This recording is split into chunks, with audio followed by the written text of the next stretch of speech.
Are you like me and you love the convenience of ordering out, but between the inflated prices and tips and the less than healthy menu options, it really makes you think twice before ordering, right? Well, Gobble's here to help busy people like us enjoy healthier home cooking without the hassle. Instead of meal prepping and shopping, you just customize your weekly menu, get your delivery, and spend as little as 15 minutes to serve a delicious homemade dinner any night of the week. And this week, I made chicken fettuccine that was simply divine. And both Julie and I made it at the same time. I know we're so cute. And we could not stop raving about how delicious it was. It was so easy to whip up in less than 15 minutes, and everything I needed was already in the box. For our wonderful listeners, we have a special deal to help you get started for less. See what a difference Gobble will make for your household. Right now, they're offering our listeners a fantastic limited time deal. Get $120 off across 4 boxes, plus free shipping and free cookies. The cookies are so good. Go to gobble.com/dateable podcast. That's GOBBLE.com/DATEABLE podcast today. This offer is not available on their home site, so don't miss out. I have a confession. I used to have a really good sense of style that somehow went out the window because it just was so hard to make time to go shopping. And even doing online shopping and returns, it seriously stresses me out. And that's why I love Armoire, because it lets me rent high quality designer clothing for every occasion and regain my sense of style. Whether you're planning your outfit for a date night, packing for a conference, or in need of a gown for a black tie event, you will be the best dressed person in a room without ever having to brave a fitting room with fluorescent lights, which is my literal nightmare. What I love about Armoire is that the more I rent, the more on point the suggestions get, and Armoire starts to know my style and what will fit well. Right now, our listeners can give Armoire a try and get up to 50% off their first month. That's up to $125 off. Just visit armoire.style/dateable. That's armoire.style, ARMOIRE.style/dateable to get up to 50% off your first month and never worry about what to wear again. Try Armoire today. Hi, I'm Yue Xu. And I'm Julie Kraftchick. We're active daters turned dating sociologists. Here to dive into everything modern dating and relationships. Welcome to the Dateable Podcast. Hello, friends. Welcome back to Dateable. This is our last off-season I don't know. I just like it. Wow. I had no words to describe this in-between season. What I'm learning for betweener, the next time we have this happen, we need a name. That's what I'm taking away from. Okay, well, but how about we solicit from our listeners? Yeah, what do you want to call this in-between season? Is it the off-season? Is it the betweener? Is it the practice season? Is it the on the situationship season? Let us know what you prefer. But anyway, this is our last episode of this betweener season before we start season 19. Woo! 19, and we have been hard at work recording, and this is really shaping up to be a good one. I feel like I've learned a lot already. Mind blown. I think we're in a place to expand. And I think that season 19 is all about expansion.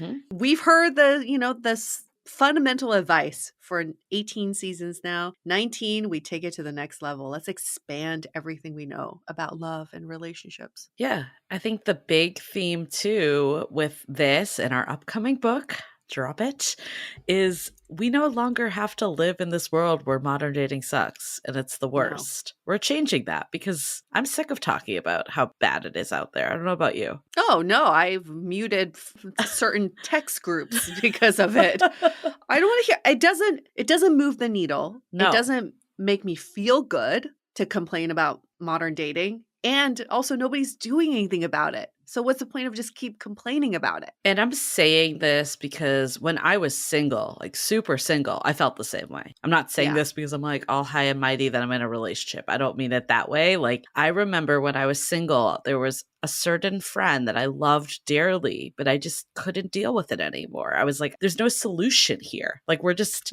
fixating on the issues. And it's like at some point, that's not the energy I want to go in with anymore. No, it's not. The energy is shifting. We feel it. It's palpable. but we have to hold on to it and we have to lead into it. And part of the energy shifting is what we talked about with Damona Yeah. on her podcast, Dates and Mates. This is the re-air of us on her show, but we talk about this shift in energy and like how dating should be evolving and should be different now. We don't like to use the word should, but this is the only time to use should. Dating should be evolving now. Yeah, we definitely talk with dating coach Damona Hoffman all about, reframing our approach to dating and what needs to happen to move things forward in a way that just makes everyone happier, makes it a better place to be. Yeah, if you've been eating the same breakfast every day and complaining about it, wouldn't you be searching for a new breakfast item? Like, would you honestly every day still be eating that same stale bread? Probably not, right? So, Yeah. like, let's put on this new hat and say it's time for a new breakfast. I don't know what that is yet, but I'm going to search for it. And whatever it is, it's going to be better than what I'm eating right now because what I'm eating right now sucks. So there was an article that I saw the other day. Where was it? I don't remember. Was it on the dateablepodcast.com? No. It should have been, but it was basically like why everyone hates dating apps now. It was like New York Times or Atlantic, one of the big ones, and why just like everyone's over it. I admit that it's through a paywall, so I did not read the article. Doesn't that kill you? I feel like I always get them circulated and they're like, well, can you sign up for $4.99 a month? I'm like, no, I'm not paying the New York Times $4.99 a month unless they feature us. Maybe I will then. Now we know where your priorities are, but you will get a Starbucks every day. Oh yeah, hell yeah. See, now we know. Now we know a little bit about Julie. Anyways, I thought it was an interesting article because we always see these types of like it kind of like struck me as like this is revolutionary. Like everyone's just fed up with dating apps, but it's like we've been hearing this for so long now. Hello. Of course. Yeah, I know. We're just like in an echo chamber, and I hate that the media keeps perpetuating the negative, behavior and thoughts around modern dating because all it does is just make us hate modern dating even more to the point where some of you are even giving up on finding love. Guys, I'm tired because I'm also thinking about something else I heard and I can't remember where I heard it from either, but there was something about was it Washington Post also through a paywall? It was something around like we're not frustrated by dating apps, but the people on the other side of them. Oh, well, yeah, duh. But I think it comes down to like the state we're all in, right? And I think that's why this reset is so important. The reset starts on this episode. Like we talk about those steps, but then also the larger reset that's going to be all through this season and then into our book, How to Be Dateable. Have you pre-ordered our book coming out in January of 2025? We don't know what the world will be like in January 2025, but at least we know our book is coming out. Yeah. That is the one for sure positive thing that's happening beginning of the year. But you can pre-order the book now, and the pre-order game, you can call it, in publishing is very tricky. Pre-orders are pretty important because what you order today counts as our first week's numbers when we actually do go out into the world. So many bookstores, many publications, the lists, they look at our first week sales numbers. So anything you can do now, our future us and your future you will thank you. This is a lot of people thank you, the future you. I mean, it really sets up the book's trajectory, right? That's ultimately what it's doing. Yeah. So it's not like it can't gain traction later. It absolutely can. And it's a long game, but it would help so much. So if you're already thinking about, I'm going to get this book anyways, I might as well just wait till January. Just pre-order. It goes such a long way. And you actually don't even get charged till January. Yes, exactly. Exactly. And then when you get that book delivered to your front steps, you'll go, wow, is it Christmas again? Well, what is this gift I've given myself from 6 months ago? You'll thank you. My partner actually started reading it because we got the galley copy. And the galley copy is not like the finished one. And Thank God. he's like, do you want feedback? And I'm like, if there's errors, like, you know, like Yeah, yeah, anything yeah. like big at this point, we're probably not going to Yeah, make massive changes to. But he did find like one typo in there. I appreciated that. yeah. But Was it his name? He's like, can I give you some feedback? I'm under a My name fake is name. not. Just kidding. No. But I think what was like, so he had taken it on a trip, and then you know how Uh-huh. travel ends up being that like sometimes his plane got like mega delayed, and like by the time he got on the flight, like the last thing he felt like doing was reading. But then I Yeah. was kind of like, well, you kind of told me you were going to read this, and I got excited, and now like it didn't happen. So he started reading it, and he was like, what if I'm like sitting next to you as I'm reading it? And like, I don't like it or something. Like, what am I going to say to you? And I'm like, just give me the honest truth, right? Like, that's Yeah, fine. Everything that people put out is never going to be for everyone. exactly. He did love it though. Okay, He's good. like been reading it actively every night. He's like, this is really Okay, good. good. And I'm really proud of you. And I'm like, oh, Oh, I love that. That's so great. And he's not just saying that no, because I I know gave him. him. He would not say that. He would not lie about it. I don't think he's capable of lying Very about it. early on when he was like kicking my ass at like cornhole, I was like, this guy's never gonna like do things just to No, do it, you know? no, he is very authentic and very honest. Very honest.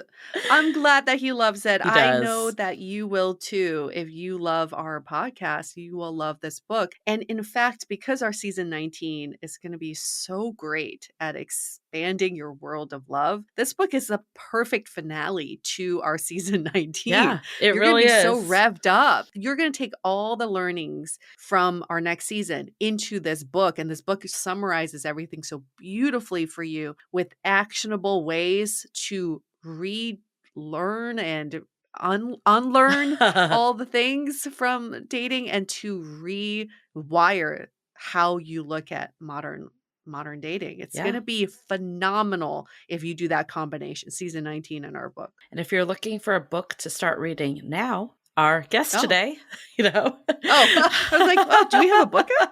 Another book? No, our guest today, Damona Hoffman, you know, we'll Yeah. re-air her episode or put it in our show notes so you can listen to the episode she did while on Dateable talking about her book, F the Fairy Tale. Her season for Hmm. Dates and Mates also comes out today, actually. So make sure to check them out as well. We always love our fellow author and podcast friends. I love that we can say author and podcast now.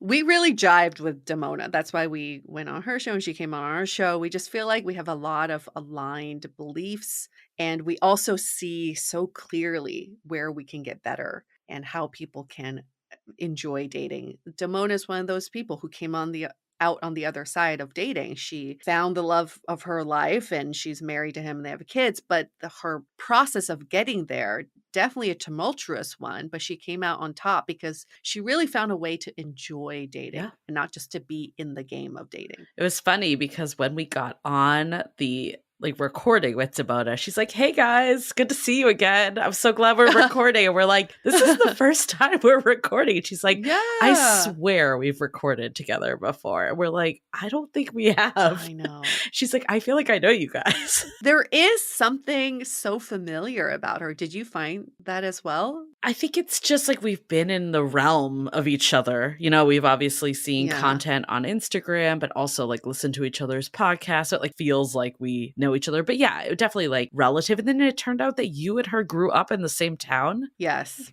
Yes. Small town in Michigan. I know. What are the chances? And then Dr. Alexandra Sullivan's producer also grew up in that town. It's just wild. East Lansing, Michigan, for anybody who is wondering, wow, what is this? That's where mystical everyone town? comes out of, East Lansing, Michigan. Apparently, it's like one of the most non-remarkable towns, but it was a great place for me to understand American culture. Yeah. It was actually a very diverse place that I grew up in because we were on a college campus, Michigan State University. So I really enjoyed that. But yeah, Damona and I had that in common. And I just felt like this familiarity with her energetically. Like I know her and I've known her for years for some reason. And it's funny because we went to Podcast Movement Conference that we've Yeah. referenced, and she was actually the keynote speaker. We Yes. did actually talk to her. We we messaged after. We just couldn't. I think she had like her like children's, like, wasn't it like spring break or something? So she was like Yeah, she in had, and yeah, out kind of thing with that conference. yeah. And it still felt like we got to know her because we were like sitting like front row for her speech, Right, her right. presentation. Yeah. Yeah, I feel like we're old friends for some One reason. day we'll meet.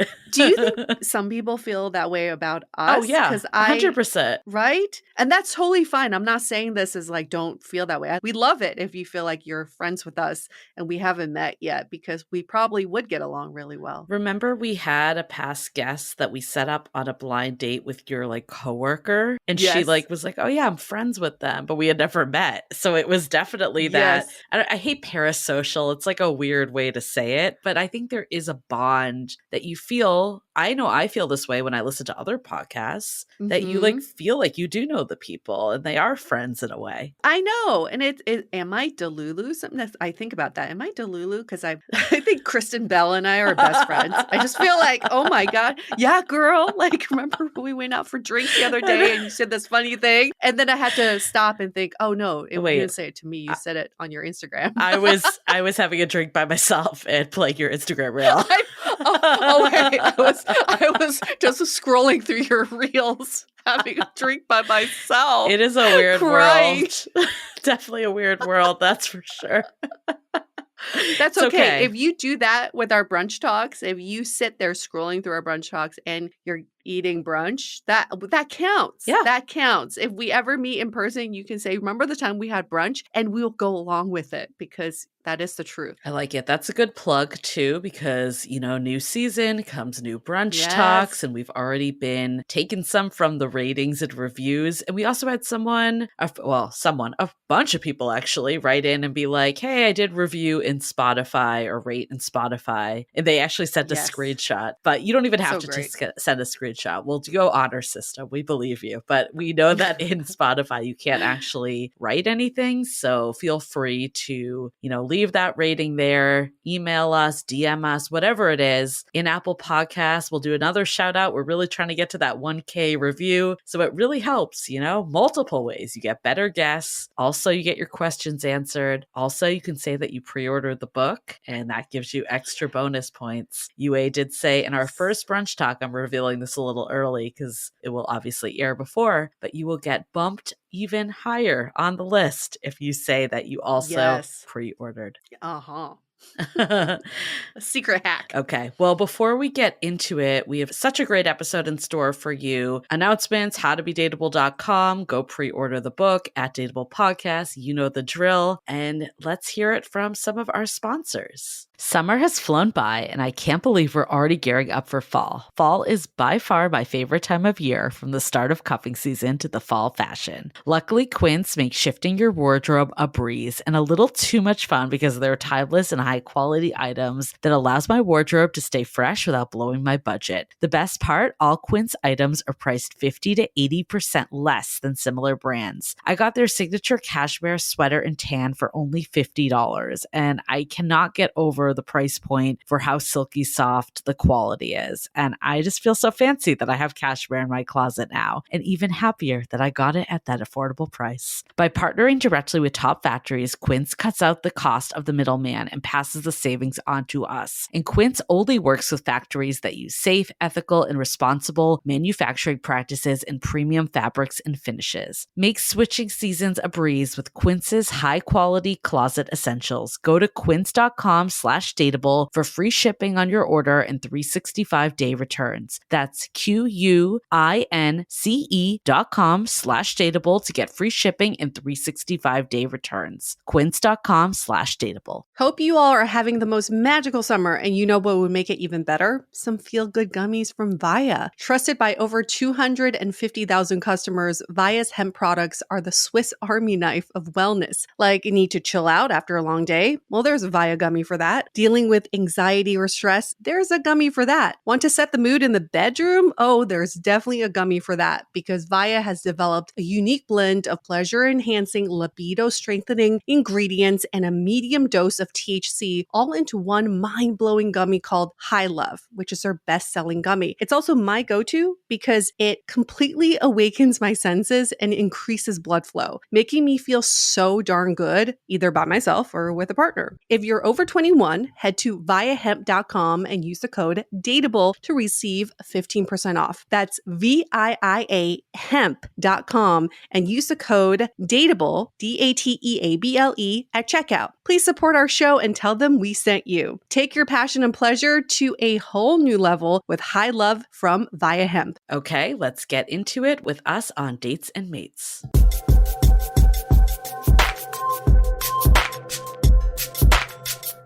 Welcome back, lovers. I am so darn excited to bring these next guests to you.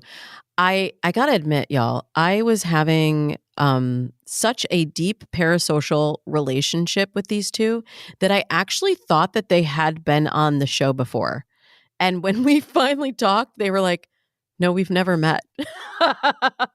That is how much I love and consume their content. I truly thought that we knew each other, but now we do, and we are unstoppable. My guests today are Julie Krafchick and Yue Xu. They are active daters turned dating sociologists.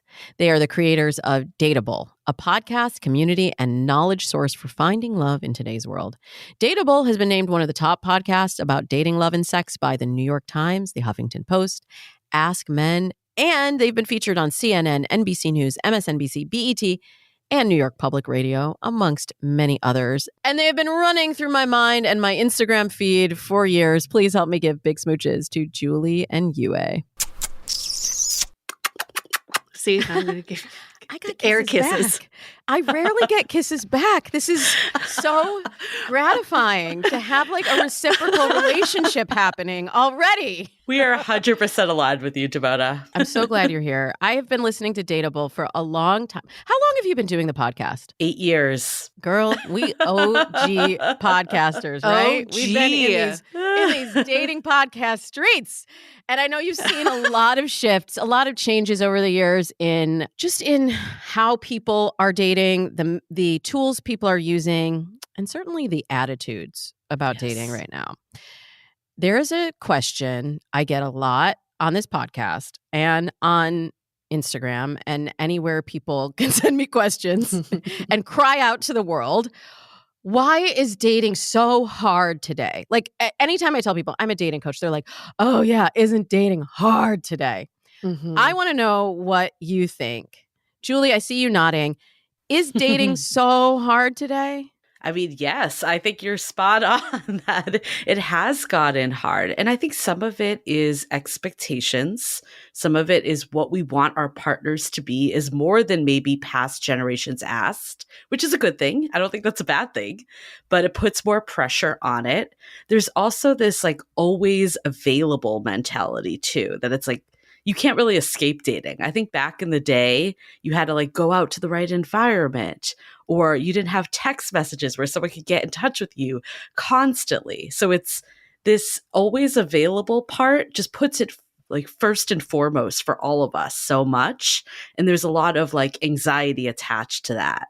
Wow. And I think also just like the last piece I'll comment on, I'm sure Yue has her own thoughts too, is like the validate. I think it's more than just dating. It's like we live in such an achievement society, and ultimate goal is to be in a relationship. We've been fed this for years through society, through the Disney movies, pretty much everything you put in your book, Damona. Like this is what the message we've gotten. And I think a lot of us don't have the skills for relationships because we've been so focused on career and work and education and all that. So we think we can apply the same mentality to our love lives. And when we don't have that, it feels like a failure. So it goes so much deeper than just finding the right partner. Wow. You really you took me on a journey there, Julie.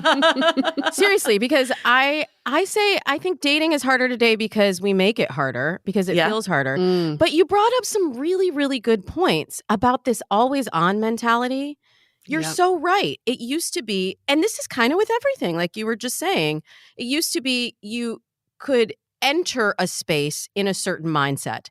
And now everything is overlapped. Everything is happening concurrently. Mhm. And I've said before on the show, like we're on communication overload, but we're kind of on everything overload. Yeah. And yet it's like we've been snacking and we're full, but we're like still hungry. And we're like, Right. how does this work? Yue, I want to Right. know your take on this.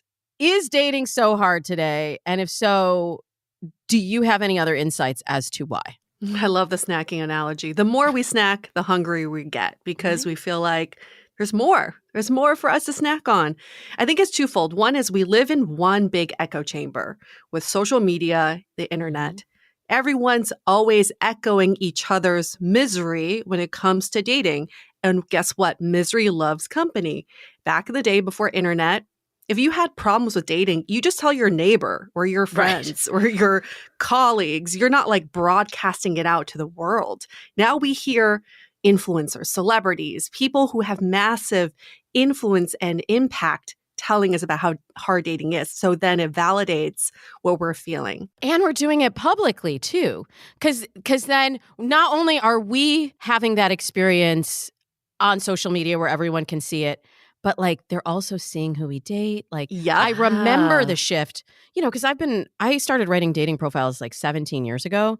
And I remember the shift from like when it was on the desktop site. Yes. And you went to it, as Julie said, you went to your computer, you logged in, and then it was like, now is online dating time.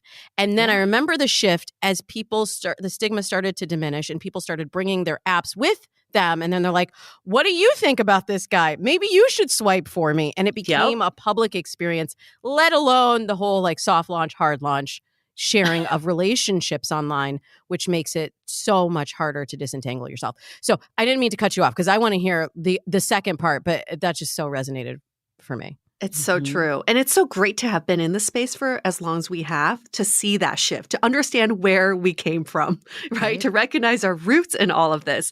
The second fold is I really believe that starting with Gen X is the first generation that truly dated for love. Before Gen X, there was still like survival things you needed to satisfy. And people married for sometimes transactional reasons, purely for survival.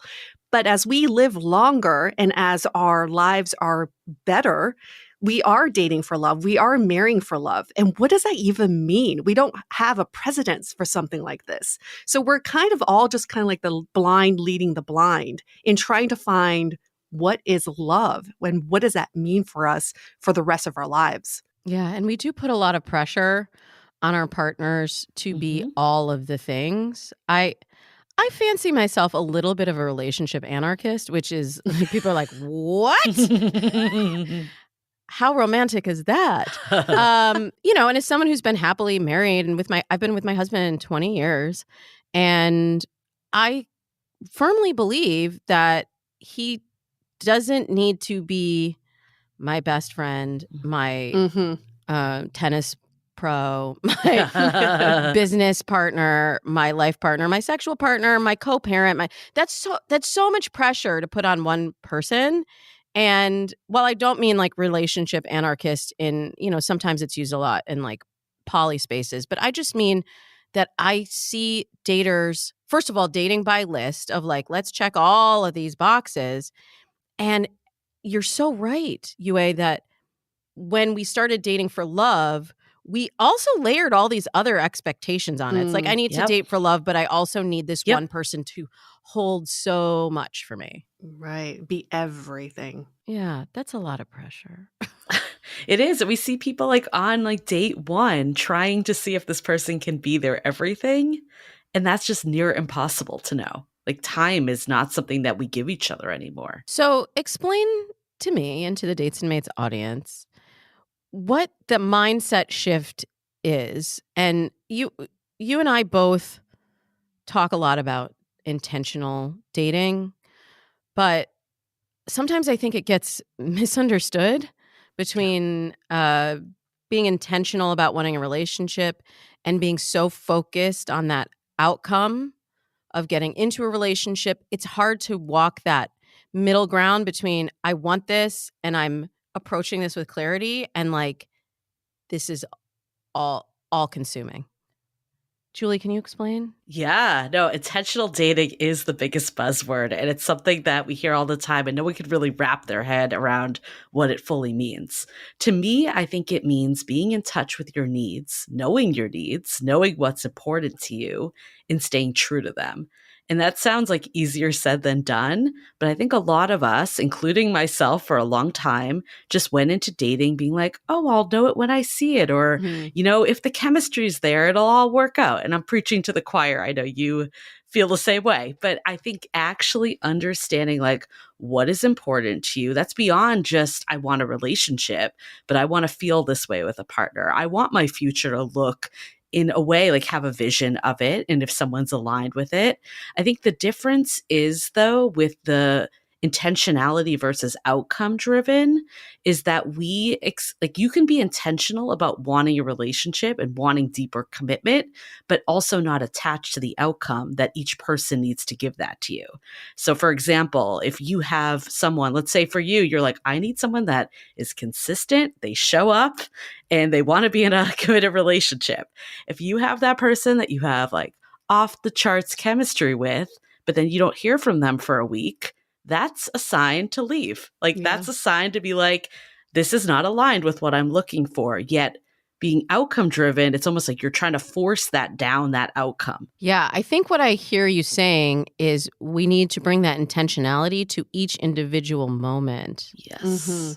Along the dating journey. So if you're outcome focused, you're just looking at where you're headed, and then you're kind of, I was going to make a sports analogy, but it's pointless because I Do it. You love them. You got to do it. Fumbling the ball. I don't know. I love. Okay, if you will, I know we talked about this, Yue, on Dateable when I was on your show, but you gave a really excellent tennis analogy that I really latched onto it. Can you share it here? I would love to, because I've been sharing it all around. The world needs to hear this. Yes. I got into tennis recently, and as a beginner, one of the biggest mistakes that beginners make is that when you hit the ball, you don't keep your eye on the ball. You actually look at where you think it's going to hit. And my coach is always like, keep your eyes on the ball. Watch it actually make contact with your racket before you see where it lands. And it's such a great analogy for how we date today. Before we even assess if there's a connection, if you truly even like this person, we're already looking 5 years ahead. Do I have a future with this person? Do they want a relationship? Do they want marriage and kids? When we haven't really even looked at the contact here. Like, has my racket even hit the ball yet? I'm a terrible tennis player, much to my dad's dismay. He would take me out every weekend, try to hit balls, and I couldn't do it. But it's actually a really good analogy, because at that time in my life, I couldn't make contact with the ball in dating either. Seriously, I grew up in the Midwest. Shout out East Lansing, Michigan. Me too. Lovely. What? Okay, so you know what I'm talking about. Oh, I know what you're talking about. Okay, mind blown, but I mean, okay. So growing up in East Lansing, a lovely place to grow up. However, the standard of beauty did not look so much like me or you, Yue. It was very Midwest. It was like blonde hair, blue eyes, and a body type I did not have. And I was like, I'm undateable. I'm undateable here. That was the message that I got from the environment that I grew up in.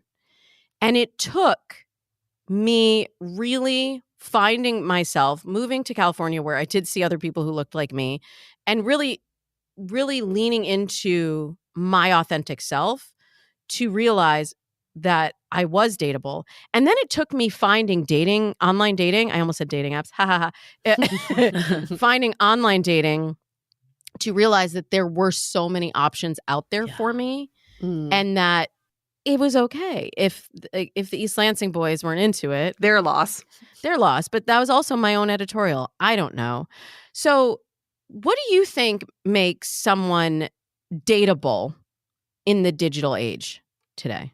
You know, it's exactly what you're saying here. It's One, knowing who you are and then taking accountability for your own actions, knowing what you're in control of, and then also knowing that you drive your own life. There's nobody else in your driver's seat. I think what sometimes we hear from daters about what they think dateability is appealing to the masses. Someone who can get as many matches as possible, who's really good at dating, who can get that second or third date. That's not a dateable person. That's just an expert dater. Yeah. They may not be on the road to a healthy relationship, but someone who is dateable may not be going on that many dates or has that many matches, but who is so clear about who they are, what they want, and then they can also take responsibility for their actions. Oh my gosh. Everybody listening, write that down. Write that down, because we do, especially with the social aspect or the public aspect of our dating lives that you were talking about earlier, we do sometimes feel that pressure of everybody else is doing this. Everybody else is going out on 3 dates a weekend and not me. And then we start to internalize that, which, probably was part of what was happening to me in my, undateable Midwest phase. Like, I thought, oh, everyone here is doing this but me. Yeah. So then that really impacts your self-esteem and your ability to really show up as your authentic self. Anything to add on that, Julie? I mean, this might sound weird, but I think UA and I have been doing this now for 8 years. And our biggest takeaway of dating is that you actually don't need to be good at dating. No. In fact, it might actually be hurting you if you get really good at quote unquote dating, what we've been told we're supposed to do. And I think actually that is the root of why we have so many people that are dissatisfied and think that dating is so hard, is because everything we're doing today is around disconnection when all we want more than anything is to feel connected. When you are dating based on, quote, the rules or a strategy or a hack or just doing it by rote, then that's where it becomes detrimental. Yeah, it's what UA was saying of trying to appeal to the masses, measuring success by number of dates. If you're measuring success based on what you're saying, Damona, like you could go on a date and be like, this wasn't a fit, but I was my authentic self. I learned how to communicate well. Right. That's success. But a lot of daters that are getting caught up in the whirlwind of dating, the dating hamster wheel, as we like to call it, they're not thinking that way. It's like, how do I get to the next date? How do I get more dates? How do I get more matches? And that is the problem. Well, there's also that addiction, that technological addiction to the dopamine hit you get when you get a match and when then you get in the text.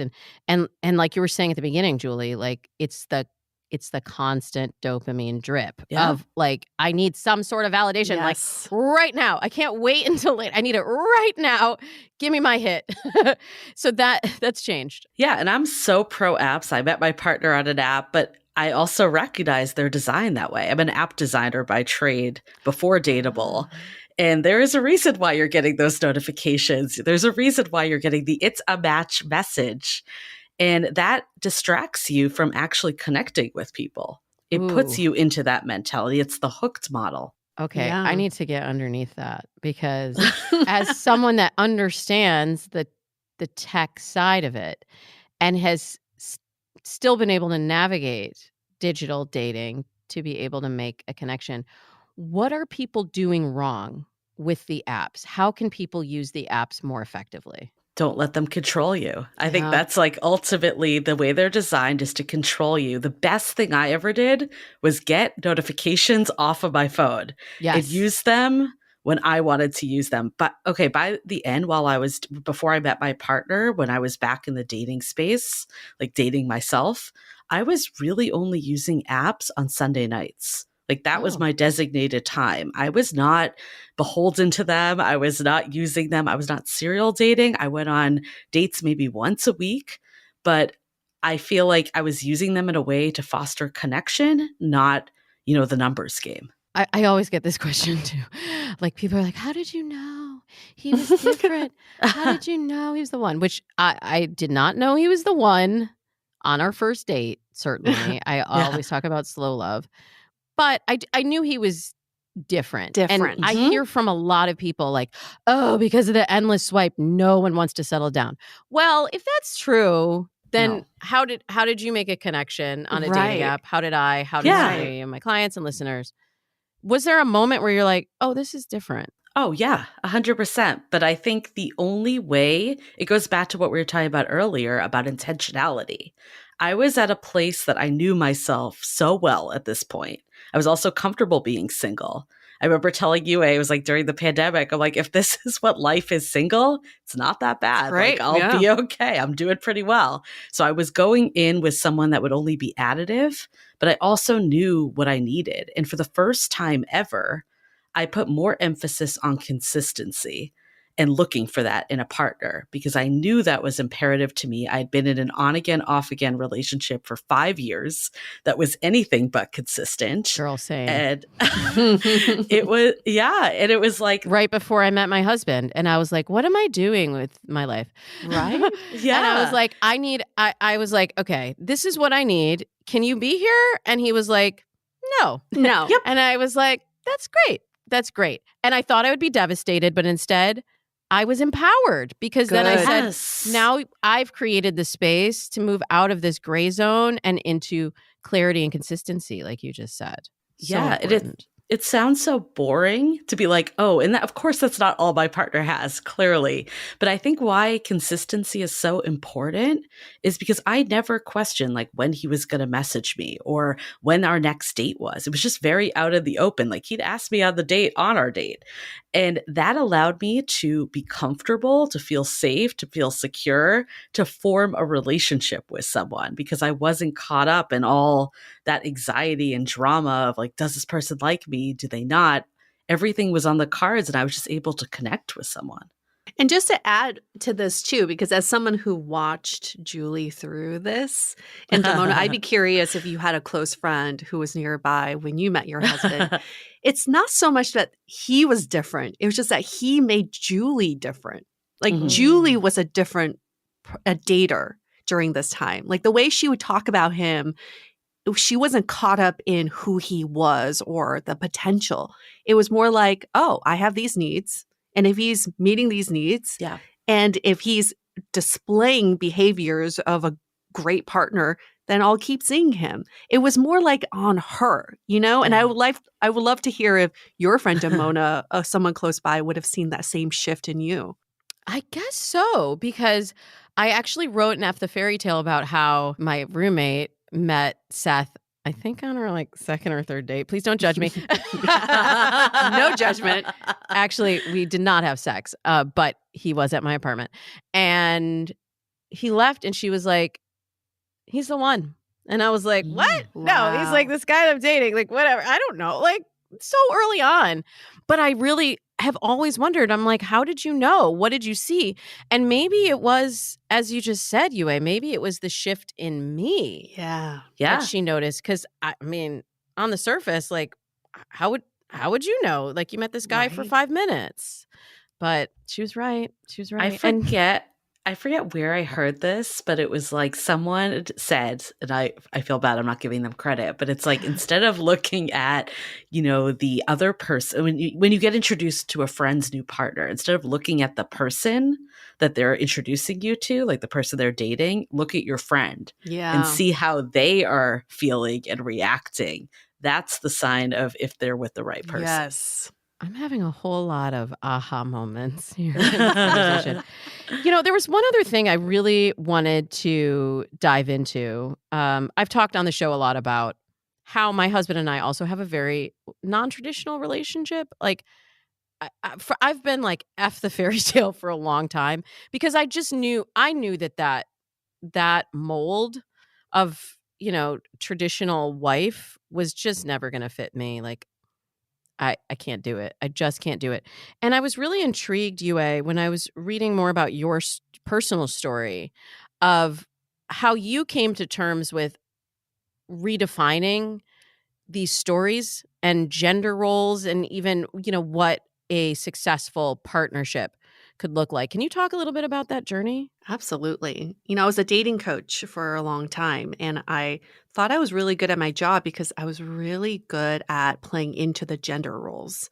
I knew that if guys did a certain A, B, and C, the woman would then swoon and fall for him. And yes, it worked in the short term, but I realized that these were not sustainable ways of maintaining a relationship.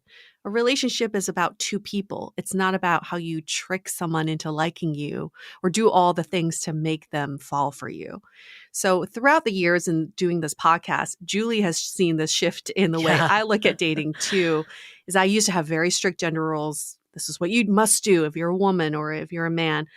I've just kind of played around with that. What happens if I step out of that role? What happens if I allow my partner to take on more of what I thought was the female role?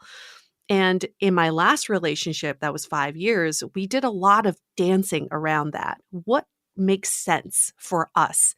And even though that relationship didn't continue, but in those 5 years, it was like a relationship incubator. I was able to learn that my God, a relationship works if two people make it work and you find a way to make it work. And to the outside person, it may seem untraditional. It may seem eccentric or interesting or unique. These are all the descriptors that people give.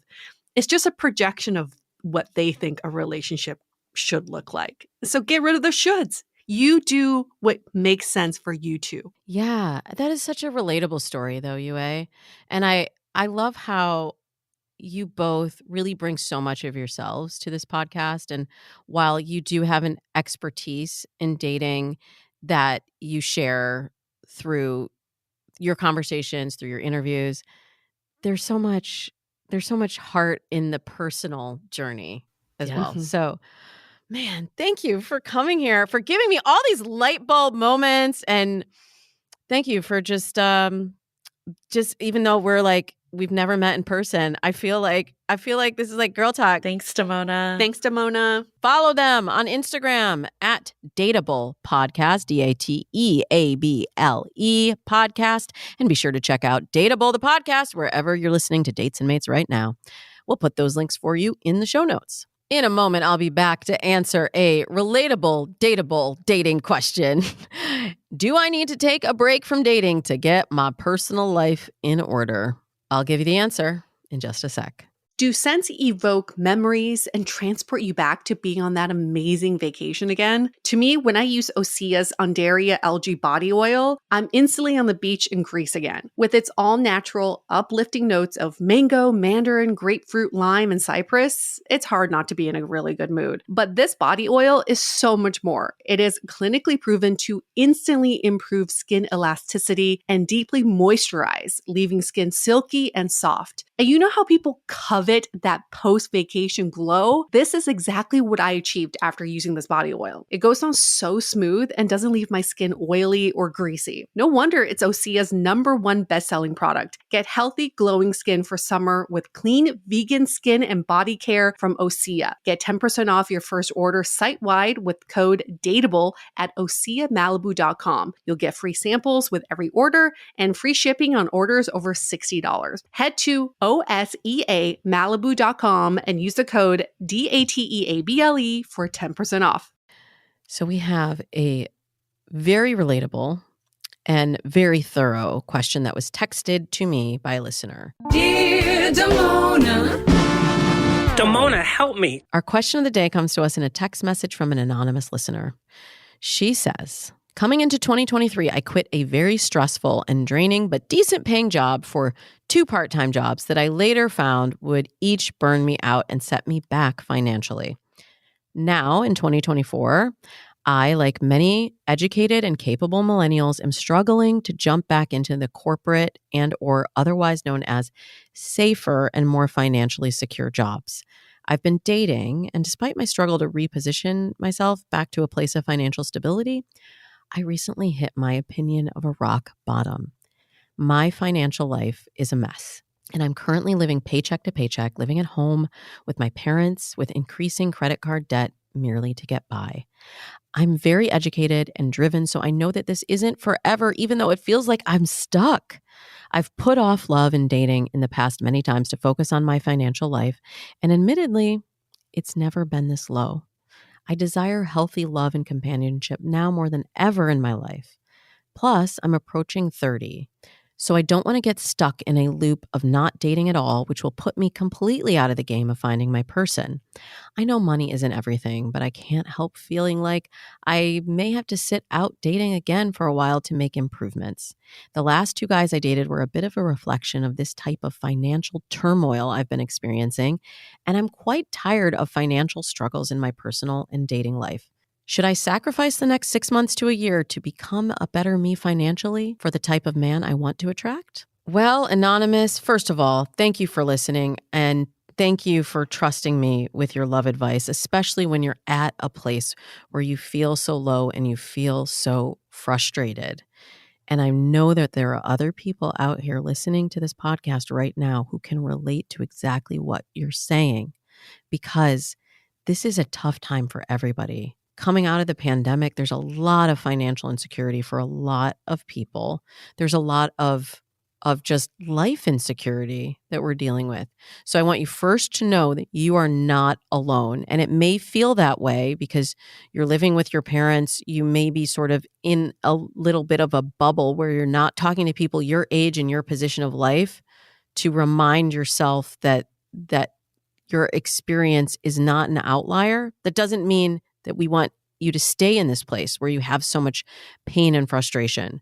But I just want to remind you that it is important to also be in community with people who understand where you're at in life that you can level up with together. So here's the deal with finances, and some of you may have heard me talk about this before. Money is a proxy for other things. You're already seeing it in the kind of people that you've been attracting through your financial turmoil.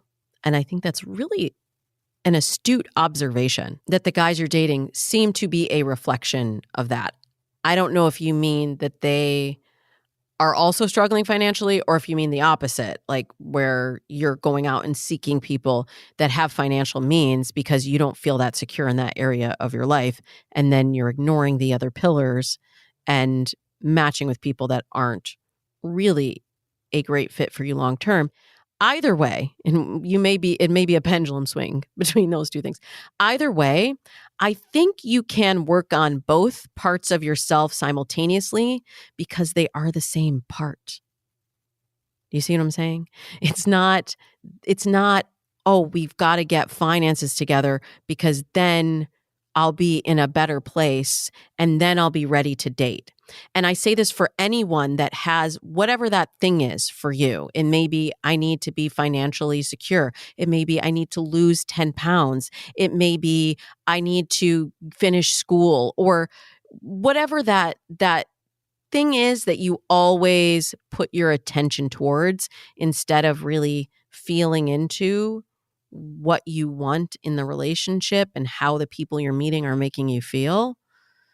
That big thing is going to get all of the attention. So let's move the money out of the way for a second and really talk about how you can find your sense of self, because it feels like you may have also lost that. And a lot of people lost that also within the pandemic, where you had an identity that was wrapped up in your corporate life. That identity is gone. You had an identity as an independent adult. That identity is now gone as you're living with your parents. So as we look at these layers of who we are, we need to really be able to see all those parts of ourselves. And it's okay to mourn that past identity. And it's also okay to pursue a new identity. But nothing happens without a plan. If you are burned out and frustrated with your two jobs and you want to instead be in a safer, financially secure job so that isn't something that you have to worry about. And it sounds like it is dire. It is of dire, utmost importance that you get out of this position of living paycheck to paycheck. And that might mean for you a financially secure job. And then you have to figure out, well, what are the negatives to that? Like, why did you leave that world in the first place? Because I'm sure there's something that drove you away from that. And then how can you redesign that so that you can have your cake and eat it too? You can have your financial security and you can be in a job that is not burning you out. Are there places where you need to put up different boundaries? And then are there specific goals you need to set? Financial goals of like, I need to get out of credit card debt because like if you have the benefit of being able to live with your parents and have some of those expenses mitigated, what can you do to sort of stop the hemorrhaging of your financial life while you have that time with them? And when you make a plan that you can follow through on, and again, get in community with people who are in a similar situation, and when you feel more confident in yourself and you really know from a deep level that your worth is not tied to your financial stability. Money is not the thing that gives you your confidence. Money is the reflection of your confidence. Everything is going to shift for you. So, you didn't get here overnight. You're not going to unravel it overnight. But you can make a plan. You can take bold steps towards that plan, and you can begin to shift your life one day at a time, one choice at a time, one moment at a time. And I promise you, when you are feeling that level of confidence within yourself, you're not going to have to worry about the dating part because you will be that magnetic to the people that see the self-work that you are doing. Do you need to push pause and say, make a declaration? And I say this in After Fairy Tale, I don't like dating breaks. I don't like making a declaration of like, I'm just not going to connect with anybody. I'm not going to talk to anybody. I don't think that's healthy. But if you can put some tent poles around the choices that you make that make you feel that confidence that you want to feel and the choices that erode that confidence, that will guide where you should be putting your attention. Thank you, Anonymous. We appreciate your question and we send you so much love. And I'm sending so much love out to each and every one of you. This was episode 501 of Dates and Mates.